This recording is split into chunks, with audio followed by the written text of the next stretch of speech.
And we're back with a brand new Anatomy of a Strategy podcast. Welcome. This is Carlos Pacheco. And my name is Tara Hunt. Go ahead, Tara. I did sound like I was going to say something else. Maybe it's because I'm so excited about the guest that we have on today. Yes. I actually didn't know about Christopher until you talked to him. How could you not know about Christopher Penn? He is the foremost authority in my life on analytics. And analytics is the place, I think, where so many people get stuck. Well, it's a complicated, it's a complicated domain. It's not, it's not straightforward, and it's getting complicated every day. So, obviously there's a reason why a lot of people just don't spend much time beyond just the surface analytics. It's true. It's very true. Well, Christopher Penn is going to change all that for all of us, because he not only goes beyond the surface, but he is a content maniac. Like he produces a weekly newsletter. We'll have all this in the show notes. He has a Slack group for marketers that need to know more about analytics. He has a blog. He has several podcasts. Mm-hmm. Like the guy just puts out so much content, and he really, really wants to teach the world how to do analytics better. And he taught us a lot. Yes. Yeah, admittedly, yes. As somebody who enjoys analytics and likes to dig in it, he made me feel like I was a noob. Yeah. Amazing. Enjoy this very much.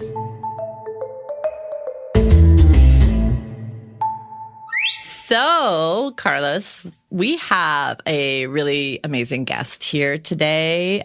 Somebody who I've known for, I don't know, how many years online? Decades now. Yes, I feel like it. His name is Christopher Penn. And if you don't follow him online, I think Twitter's your main platform, right, Chris? Yeah, I'm everywhere. Yeah, you're everywhere, but it's sort of like where I think we met.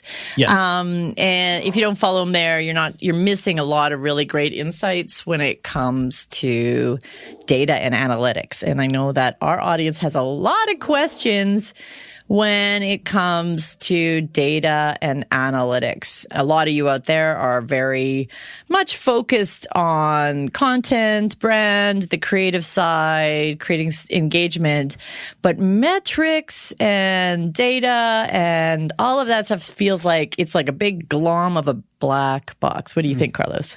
Yeah, I feel like the platforms over the last few years have done a good job of sort of trying to take over analytics and just sort of shape analytics for themselves. And I think that confuses it has done an awesome job of sort of confusing the industry a bit, right? So thank goodness we have Chris here. And so for those of you who don't follow Christopher, I know you will after this, but please tell us a little bit about yourself, your background, what you do, that sort of thing. Sure. So I am the co-founder and chief data scientist at a data science consulting firm called Trust Insights. I co-founded it with my colleague and friend Katie Robert in late 2017. Prior to that, I worked in public relations for 5 years. And before that, I worked in email marketing. And before that, I worked in financial services. And a lot of what we do is data science for marketers. Marketers are creative, innovative, very thoughtful, human, emotional people. They are not necessarily quantitative coders, scientists, people who can get into deep statistics and things. And so we try to supplement people's marketing efforts with the capabilities of data science and machine learning and artificial intelligence. That's really what we do. Is the easiest way to think about it is we just help you get better results from the data you already have, because marketers are swimming in data. Oh, yeah. Just take a look at one Facebook analytics report. It's a giant Excel spreadsheet with 58 columns and 14 tabs. You're like, that's a lot. Yeah, just sometimes looking at what is it? There's usually 3 or 4 columns for one So like if you're looking at reach, for instance, it'll be like weekly, daily, monthly, but they don't seem to add up. And I don't know, those things can be really confusing to a lot of people. Yeah, and it's never clear because each platform has its own sort of definition when it comes to reach and engagement and all that sort of stuff. So it's not an easy landscape to understand.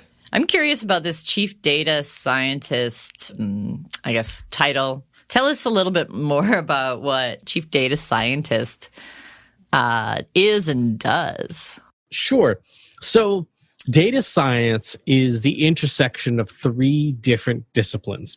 There is, it's like if you think back to H.J. Leavitt's 1964 framework, which everyone uses these days, people, process, technology, right? That's the classic consulting framework.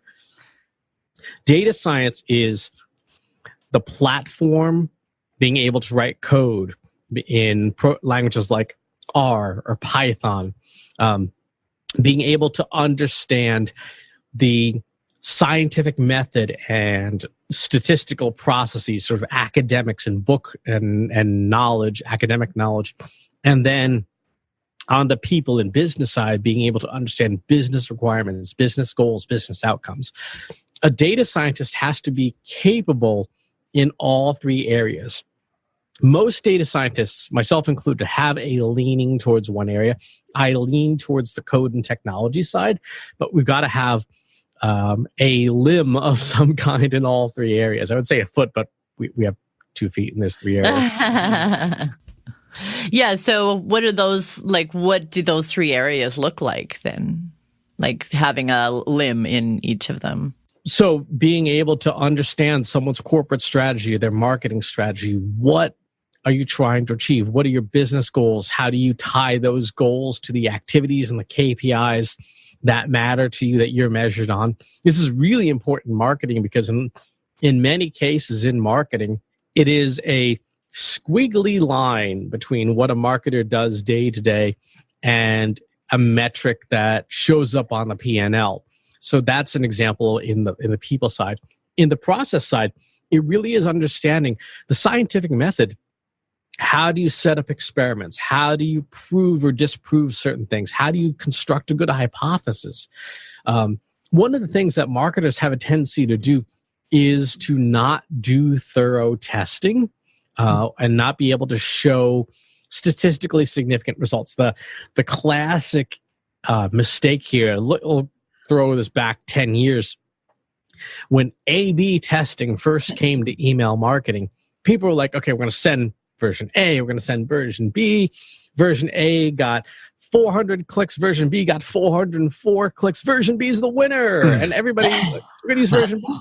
And all of us who know some statistics go, well, did you test that to make sure it wasn't statistical error, noise, essentially? And it turns out, of course, in many instances, version A and version B are statistically identical. The difference, to the extent that there is one, was not statistically significant. And that's hard for a lot of people who have not taken any statistics training to understand. Likewise, there are things like type 1 and type 2 errors. The picture of a doctor in front of a pregnant woman, type 1 error, saying, you're not pregnant, and she's very obviously pregnant. And the type 2 error, false positive, as the doctor is in front of an old man, and the doctor saying, you're pregnant. Like, no, that's not how that works. You see these errors crop up a lot in marketing. False negative, false positive. Is this email working? Does this button on your website working? Being able to prove those things. And then the third area really is that code and engineering side. Can you write the code necessary to do the experiment, to prove the outcome, to be able to pass data between the systems within marketing? Can you take your Google Analytics data and your marketing automation data and your Facebook data, blend them together and come up with an outcome that is meaningful and that gives guidance? Like, do more of Facebook or do less of Facebook, things like that. I was working on a project last night. We call it MVP, most valuable pages, using a machine learning technique. following the pages that people visit on your website and seeing which ones nudge someone towards converting. There's a technique called Markov chains. It's a machine learning technique where if you can imagine page 1, page 2, page 3, page 4, and if people follow that sequence, they convert. But if they just go to page 2, page 3, page 4, they don't convert. Page 1 in this very simple example is the difference. And so you would give that page more credit towards helping people convert. Now do that for every visit on your website over time, and you'll build a map of these are the pages that matter. Certain blog posts, certain downloads, certain this, certain that tell you this is the things that help people convert, and then you use that data to on the bottom of your blog post. You might also enjoy reading. It looks like just other content, but really it's all the content that's we know is going to help you convert. And so you would use these recommendations to share these pages more on social, run some ads on them. So those are examples across those 3 disciplines of what a data scientist does in each area to help a company do more with its data. Right. So, when you were talking, I was thinking about the problem of attribution, right? I mean, that's sort of, I guess, what you're saying in the data scientist language. We talk about on our side, and as marketers, it's really often difficult to measure full attribution towards like a conversion, especially because depending on the industry, on the price tag, on the product, on the audience, there could be so many touch points for one prospect before they convert. If we can, we help set up our clients' Google Analytics to do a better job of tracking attribution, like in and around client IDs rather than just visits, that sort of thing. Are there any platforms that are out there or tricks or is it something that you've built that helps track attribution a little bit better? Attribution is actually one of my favorite things to work with because, again, Google Analytics has the data, and using that same technique, Markov chain modeling, you can extract data from Google Analytics and see what causes conversion, and not only what, but in what order. It's really important. One of the things, I'll do an example here on the podcast, and I will share this graphic with the audience. So if you want to go to the show notes for this episode, Tara and Carlos will have this graphic in the show notes so you can see it and follow along. What this is a chart of, for those who are on audio only, is a list of the channels by source medium, which if you're familiar with Google Analytics is things like facebook.com/referral, Google/organic, sources and mediums for where you get your traffic. And then there's little bubbles next to each channel, and the size of the bubble represents, again, that importance. If you use the same idea from the pages, but for a channel attribution, be able to say, like, if organic search is the deciding factor between a person that converts and doesn't convert, give that channel more credit. And what you end up with is a nice map of this is the order in which people do things in order to convert by channel. And then this gives you the ability to say, okay, in this chart, YouTube is an early channel, which means it's early in the customer journey. So from an attribution perspective, to give YouTube a certain amount of credit. But then it makes you think, if this is early in the customer journey and my messaging and my YouTube videos is all buy now, that's a turnoff, right? We know it's a messaging mismatch between what somebody is getting our content for and what we're presenting. Likewise, if, say, in this case, Twitter is near to the end of the journey, if I'm doing all, hey, get to know me, here's who I am, people like, we know who you are, right? That Twitter in this example would be, no, use this to close the deal, to say, download the paper, book a call, schedule an appointment, schedule a demo. And this level of analysis gives you that prescriptive advice. Here's what you need to do on each channel to make it more valuable, to get people to do what you want, because you know where they are in the journey. That's amazing. So the customer journey is definitely something that when we're doing our planning, we emphasize. And, sometimes it's hard to, especially, small businesses or mid-sized businesses that don't have a lot of experience with data. It's really hard to get them to understand that not everything is about converting. It's not always buy now, and that can be, like as you said, a turnoff. It looked like on that chart, you're tracking 180 days for that journey, which is pretty amazing. It's like, what's the default for Google Analytics? Like 30 days or something? Yeah. It depends on your Google Analytics data and how large your site is. Typically, for your average B2B customer, I always recommend these things to basically do whatever the length of your sales cycle is from first touch to first conversion. So if you're a company and you go from awareness to that first white paper download or that first webinar download, if it's 27 days, then set this journey to 27 days. Whatever that length is. Now, for B2C companies, depending on the company and the transaction type, you may want to go first touch to transaction. Like if you're selling bubble gum, right? It's a low risk transaction. It's going to be pretty fast. On the other hand, if you sell houses, you might want to look at more of that B2B style, that more complex sale. First touch to that first meaningful conversion, but it's not the sale. Right. Oh, this is also fascinating. Now, on the side of the end-to-end, like this is your own program that's behind that particular chart that we're going to be putting in the show notes, is it? Yes. So we wrote software, but it relies on Google Analytics data because Google Analytics is, it's the gold standard for digital owned media analytics. And it really is the best measure of that sort of top to early middle of the funnel software out there. And one of the things that we've run into is that a lot of things like marketing automation software and CRM software still use very primitive attribution models, typically last touch.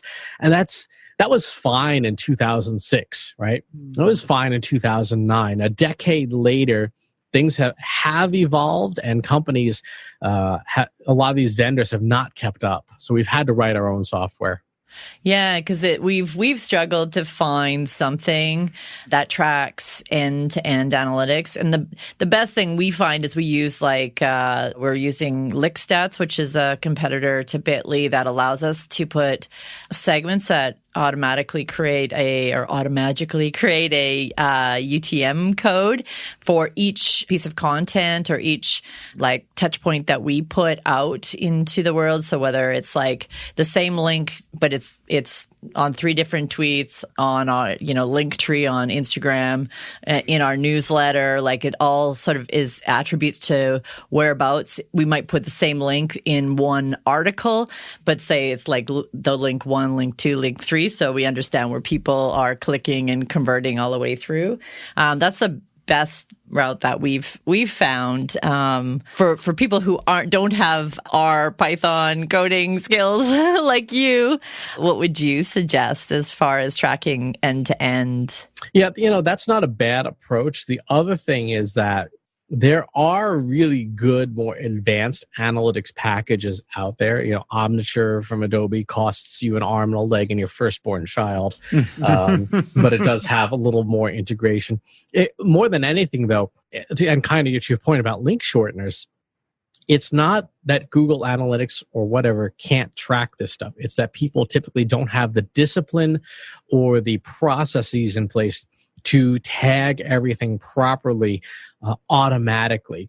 And that's where we see people go off the rails. The other thing that we see people do a lot really wrong is not obeying the standards in Google Analytics. So real simple example.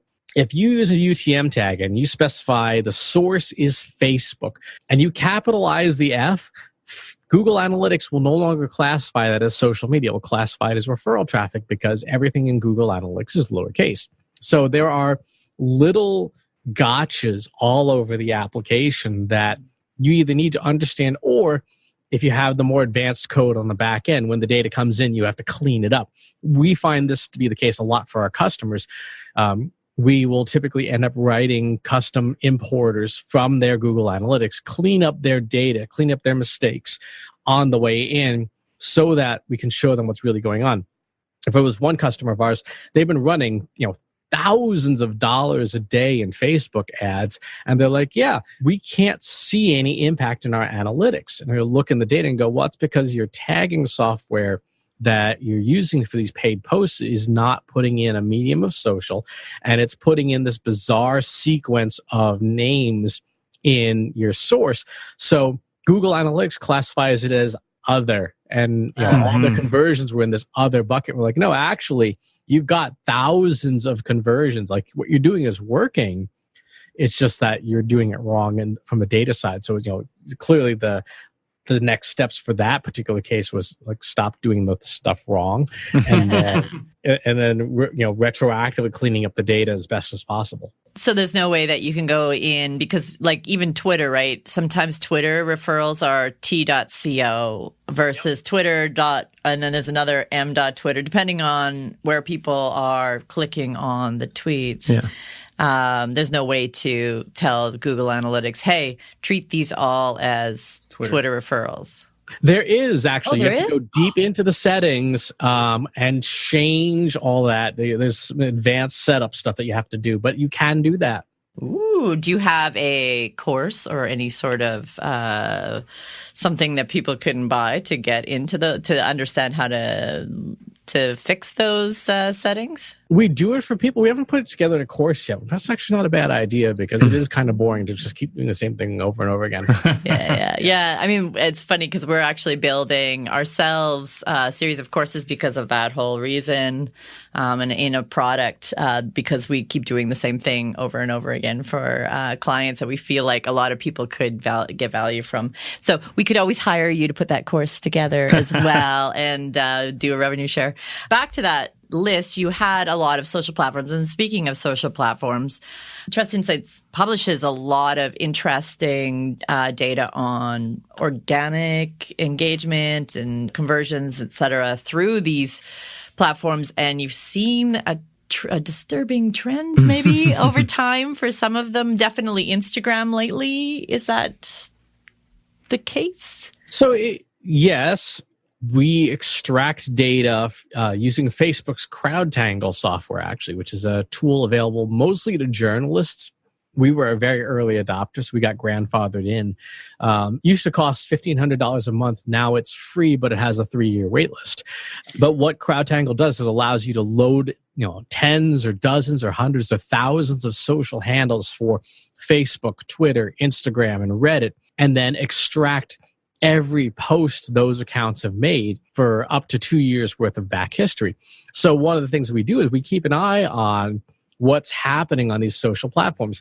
In fact, before this podcast episode, I was working on the Trust Insights email newsletter, and we're looking at the behavior of brand accounts in the last week, in the week of August 11th to 18th. And we saw for brands, the number of followers they gained on average, arithmetic mean, was 407 new followers per post. Now, these are accounts that have at least 100 followers to begin with. And this is a total of 3,579 brand handles. So we do a lot of this analysis just to see what's going on, to keep an eye on what's happening in social media, because so many people put so much time and effort and money into social, which is kind of funny because in all of these customer journey maps I've done, organic search is still the dominant traffic driver, but people spend a lot of time on social or talk about it a lot. One thing we did notice earlier this year was that Instagram organic engagement rates have dropped about 20%. It was happened around the first week of May. Everyone took a hit except influencers. Influencers took their hit in January, and they had about a 30-ish% decrease in engagement. But what's happening over time is that, no surprise, it looks like what happened on Facebook core platform. Facebook said, hey, we want to make more money from you. Guess what? We're turning your dial down, and you got to pay to play. That's the basic. Yeah. And it's on some levels. And when Facebook did this years ago, I understand, because generally people are on these platforms to interact with friends and family and catch up. So there was a point at which, brands were getting really good at gaming the system and increasing, what was it called at the time? There was like an acronym that was being used, EDGE or no? It was something like that. There was like a acronym that was being used, like you would increase the rate at which you show up on the news feed. And they were doing it through like high engagement posts, like polls, and if you agree, click like, if you disagree, comment or whatever. They were gaming the system so that they would show up more on the news feed. And there was a point at which I found like my news feed was like 60, 70% brands if I was following a lot of brands. So I think, that decision wasn't only for a money grab, but also probably for user experience. However, smaller brands lose. They can't pay to compete with the bigger ones. Yeah, I mean, we're in a space where it's sort of like this cat and mouse situation where it's constantly chasing after the latest sort of like application that hasn't limited their reach, and then the brands just there are people making a living just out of like figuring out what's the one thing that Google, or not Google, but Facebook or Instagram or TikTok haven't limited yet, so that we can take advantage of the free reach, right? And that it sort of creates this almost like dealer situation where they give you a little bit, you get addicted to it, and then everybody sort of accepts it, expects it. That's the word I'm sort of looking in terms of where we often get clients is that are on our, not necessarily on our case, but like wondering why we're not growing as fast followers as others, or as before, or as seen before. And it's really tough to sort of tell them, to explain that you're sort of late to the game. And if you would have set up an account like 5 years ago, the reach would have been way easier than it is now. Yeah, it's funny because people spend so much time and mental energy on that, and we tell our clients the same thing. Why don't you focus on something that shows up on the P&L? It's lead generation, prospect generation, something that has tangible meaning. And if you want to build community, don't build it on these networks. We've been saying for 15 years, don't build on rented land. Yes, that's totally. We say don't build your castle on Facebook Island. Even though it's a specific to platform, it's they change the rules so many times. The effort and money, and as you said, the mental energy that goes into building that audience there. If they just decided to put it into own spaces, like building a newsletter, for instance. Newsletters are amazing. Well, you could probably tell us whether this is true, but newsletters are amazing converters, right? When it comes to owned platforms. It is. Newsletters are the best single effort you can make towards owning a community because of two reasons. One, you own it. Right? Unless you don't pay your bills to your email provider, you own your list. But two, the email address itself is a huge advantage, because if you encrypt it, you can then load an encrypted list to Facebook as a retargeting audience. You can use it to send it to Google Ads. You can send it to Gmail ads. You can do match rates for devices. You can do it on Twitter. You can do it on LinkedIn. So once you have that piece of information, there's so many different places that you can reuse that information and gain additional value. We focus on newsletters a lot. I have a personal newsletter that's got about 36,000 subscribers now. It's a weekly newsletter. And the thing that people forget is that a newsletter is a touch point, right? If you can reach a cadence of a weekly email newsletter, that is 52 touch points a year. And as long as what you're putting in the newsletter is valuable, you are staying in front of people in ways that you can't with on the networks. I was doing a bit of back of the envelope math the other day on a Facebook group, because it tells you X number of people have viewed this post. And my best guess for this very highly engaged group, it's high interactivity, high engagement. My best guess is about 1 to 6% view through rate for this group.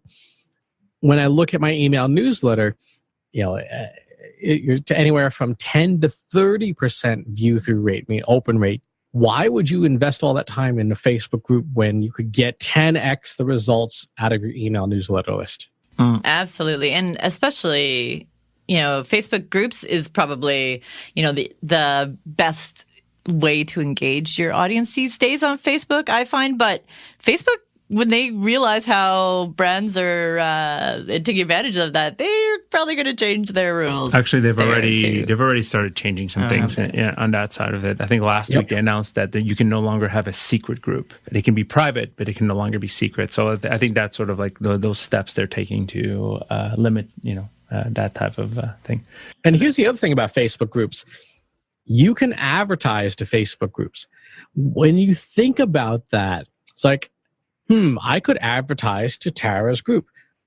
So if you've got a group, you're like, why in the world would I want my competitors all be allowed to advertise to my audience, right? Right. Yeah. You can't do that in an email. Like your competitor can't accidentally sneak an ad into your email. Very Exactly. true. Very true. Yeah. It's completely like, we talk about owned versus rented all of the time. And we talk about like how you leverage those rented platforms to grow your owned platforms. So driving people back to a newsletter, driving people back to, like, if you're lucky enough to be able to build a community on your site in any way, so people that want to sign in and comment on articles or be part of discussion groups. What do you think of Slack, by the way? We use Slack extensively. We use it internally for our company. We have our own Slack group, Analytics for Marketers. If you want to sign up, you can actually go to trustinsights.ai/analytics for marketers. It's free. About 600 people in there. And it's a fantastic forum for being able to talk, to have conversations. Have conversations that are not visible outside the group too, which is another nice thing. There's no big brother that's monitoring everything. And if you're really concerned, you can actually build your own open source equivalent. There's platforms like Mattermost that allow you to do that. If you're in a highly regulated industry and you need to show that no other service provider has access to your data, you could do it that way. But those types of forums, which by the way is just IRC, for those of us with a lot of gray hair. Yes. Slack is IRC with a better UI. These are great ways to keep your most loyal, engaged fans happy, as long, again, as you follow great community management practices. So one of the things that we do in our Slack group is, for every newsletter we publish, there's stuff that doesn't make it into the newsletter. There's stuff that doesn't fit. Like this morning, when I was putting together this section for our newsletter of number of followers that brands have, part of the code I wrote also calculates the brand engagement rates for the week and the influencer engagement rates. So that's not in the newsletter, but it went into the Slack group as an exclusive to say, hey, we're not publishing this anywhere else but in the Slack group. If you stick around, you'll get those unique data points that no one else gets anywhere else. So it's, as long as you can create exclusivity and value, you can make Slack work really well for your brand. And it's one of the, let me look on our chart here. It's responsible for about 6% of our conversions because we, again, use UTM tagging and tag everything Slack and the links we share so that we are tracking the impact of this channel. Yeah, and I love that. I joined Analytics for Marketers. I think I saw it on a tweet of yours. One of the problems with Twitter is the way that they curate, I guess, the feed. So you don't always see people. And I think I saw you being, even though I've been following you for years, you being retweeted by somebody else. And that's how I clicked on it, So even though I follow you, I don't see all of your tweets. So pro hack when it comes to that is don't use the native Twitter app, use TweetDeck. There's no algorithm there. Right. So it just, but if you follow a lot of people, then it's a problem. Don't follow a lot of people. Yeah. Well, I create lists. That's how I help. So I need to create a data and analytics list. How big of a role do you think that data should play in setting your marketing strategy? How big a role should ingredients play in your restaurant strategy? That's a very good comeback. Boom. Mic drop, basically. Yeah. Well, I mean, if I think about it in those terms, restaurant, definitely food is a big reason why people come back, but then there's atmosphere, there's service, location, that sort of thing. Okay, cool.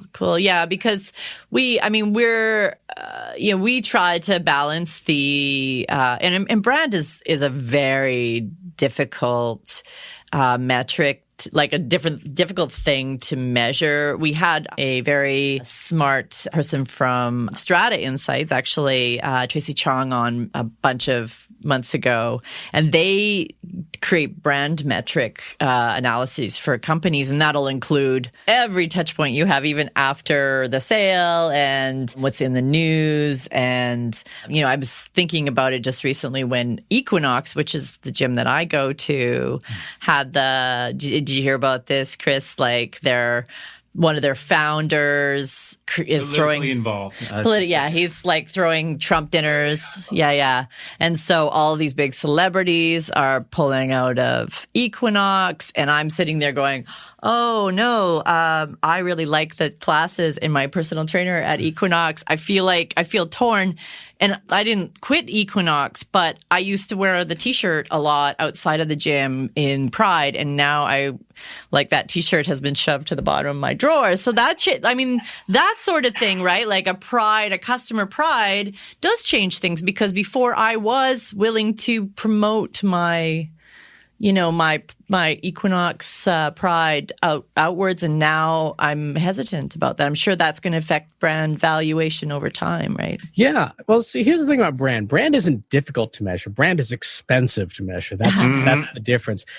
Because fundamentally, you have to ask people lots of questions to lots of people over time in order to measure change, and then run a relationship analysis to figure out, does this increase in brand sentiment or awareness translate to sales down the line?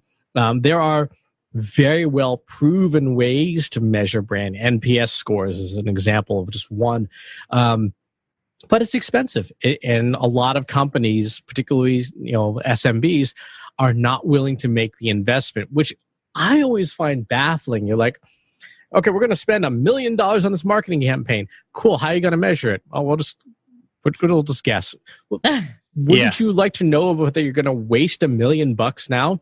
Why not spend $25,000 to do the measurement and set the baseline up front to decide whether to spend the $1 million? But people don't think like that, unfortunately. No, and it's really legacy thinking. It's because you couldn't really do that with TV and billboards, et cetera, before, right? You kind of you had to commit to big media buys and big productions up front, so it's harder to test. But they're bringing that kind of thinking to a digital space where there's a lot more experimentation, I think. Yeah, and I think we're also stuck in a space where clients still approach the branding as marketing, as the whole marketing thing, right? And they get sold on the branding, and they want that branding to go places where they can see it. They don't think about the analytics. They don't think about that type of thing, because it's not easy. It's not I'm not Mr. Businessman who just started, who has a car dealership. Understands all these metrics. They understand a billboard that their customers see on the road, right? So that's the battle that we're against when it comes to that. Yeah, I would say that branding, if we're not talking about overall brand metrics, but branding as in logos and colors and visuals, that sort of thing, that's not very tested either. It usually comes from what does the CEO like, and what does the designer think is cool kind of space. I've seen so many examples of wow, what were they thinking? This doesn't match the audience at all. Like the Airbnb logo? Yeah. Well, I mean, the Airbnb logo is interesting because the rest of us think that it's looks like a butt. Yeah. But I actually saw Douglas Atkin, who was their old community, like their lead on building community over there. And he was saying actually the strong proponents, like the Airbnb super fans, the stans, the like people who make their living on it, actually really loved it. Not necessarily the butt part, but the fact that they designed it to be so neutral and flexible and giving people the ability to build on it themselves. I don't know how much of that is true. Of course, he's going to have a very biased perspective. The rest of us had a good chuckle when we saw the butt. But. Yeah, I mean, brand, the best definition of brand I've ever heard came from the comedian Zay Frank, who said it's the emotional aftertaste of a series of experiences. In his show, The Show, which was popular 10 years ago and has since vanished from the interwebs, he said, this is why you can sell grandma's cookies, but you can't sell old people's cookies because there's an emotional aftertaste that's different. And when you look at it through that lens, then suddenly it becomes straightforward to measure this stuff. Again, expensive because you have to spend a lot of time talking to a lot of people, but it's not difficult. It's not like it's some unknowable problem. It's very knowable. You just have to invest the time and the money to know it. I would say it's also not exact, right? Because sentiment is one of those metrics that, you know, like the cheap way to do it, of course, is be like, what words are they using and give it a score on these social platform analytics. But even asking people, it's like measuring how people describe their sentiment behind a brand. Like it's squishy. I mean, but yes, you can see a movement. Yeah, it can be squishy, but there's sort of, I guess, that polarity or that valence that goes to it. You know, there's really don't like, really like, and meh, right? That's right. Sort of the three settings. If I named a well-known, frequently tweeting politician to you, it would garner an emotional reaction from you if I named this person's name. Depending on your political orientation, it'll be very positive or very negative. There's not really a middle ground there. Right. And the same is true for most brands. Most brands, either you love it, you hate it, or you're like, or what brand? There's not a ton of middle ground. So when you do these kind of analytics, that's something to keep in mind. The other thing is that people don't pay enough attention to customer intent data that's displayed by search metrics in Google Analytics and Google Search Console and in the SEO tool of your choice.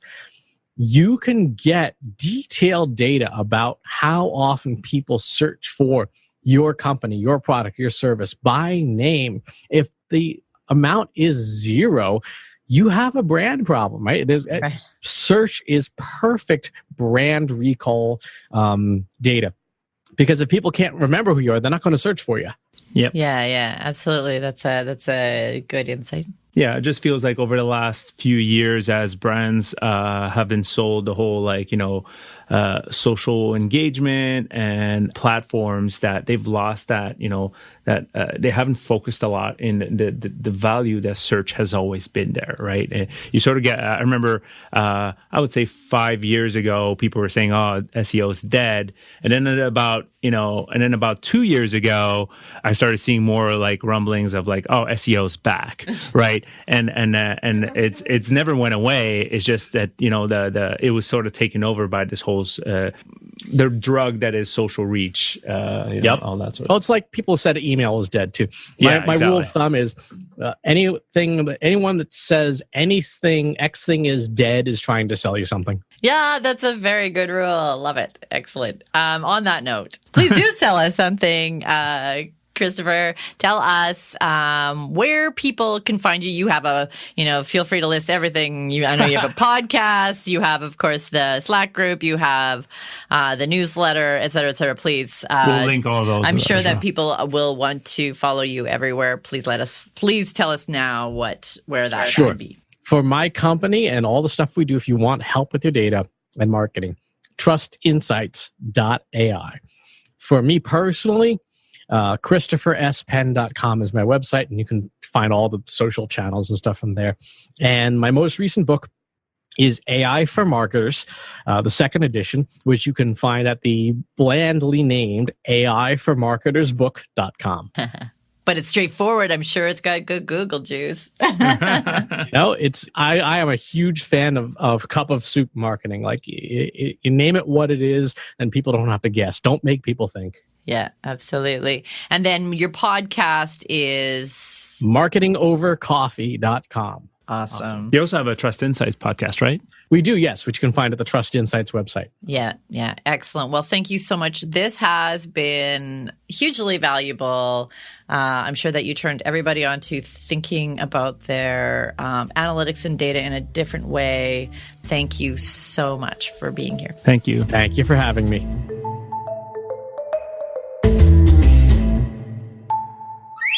Thank you so much, Chris, for calling in and having a great conversation with us. If you're interested in marketing analytics and data analytics, please check out trustinsights.ai, where Chris shares a ridiculous amount of information on the blog.